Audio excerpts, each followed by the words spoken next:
This one chart is so helpful for helping you solve any relationship problem that might be coming up or toxic spiral that you're getting stuck in. Every relationship problem comes from one of these 8 wounds. And if you know how to identify the triggers and the primary emotions that it brings up in you, it can help you stop getting lost in toxic spirals and actually identify the root of what's going on. Because underneath every single one of your fights, one of these has been triggered, and underneath the surface, this is the actual stuff that's underneath it. So for example, let's say your partner says, you did something wrong, and it creates this guilt in you, and because you get triggered by the fact that you maybe made a mistake, and then you get lost feeling like you're wrong, and then it spirals you into guilt, and you start fighting with each other because deep down you're actually feeling deep guilt. They don't understand why you're having such a big reaction to it, but that's because it's uncovering a huge wound of judgment in the past that hasn't been reconciled. Or for example, if your partner has a wound of rejection, they feel at any time that like you're not fully choosing them or wanting them, they start to feel shame and they start to feel like I'm unlovable, and it goes to this way deep place and you had no idea, and you start fighting about the superficial thing that might have been going on. But really it's because they have this huge wound of rejection. So every fight and every problem you have in a relationship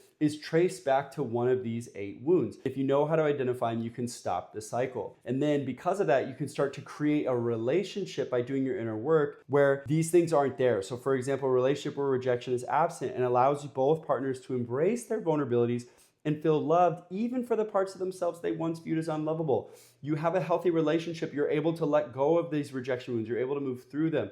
Or a judgment-free bond where making mistakes doesn't lead to condemnation or punishment, but discernment, learning, and growth. See, these are skills you have to master. There is a way to not live in these wounds. So you don't have to stay in this state of dysfunction. By resolving all 8 wounded themes of consciousness, you and your partner can transition from a karma couple or these toxic cycles and instead move into an inner work couple that creates a healing relationship together. This book will guide you through this whole process. It unpacks every single one of these themes. Here's an example of the wound of judgment, the overview of it. Look at how in depth this is going to take you in understanding the traumas they might have went through, the unmet inner child needs, how the person thinks, their defense mechanisms, the common relationship problems that might come up, how this person goes through their healing, what they need to be supported. And the book goes on and shows you how to heal every single one of these themes. It gives you reflection questions and things to work through together, understand, and ideas of how to support each other.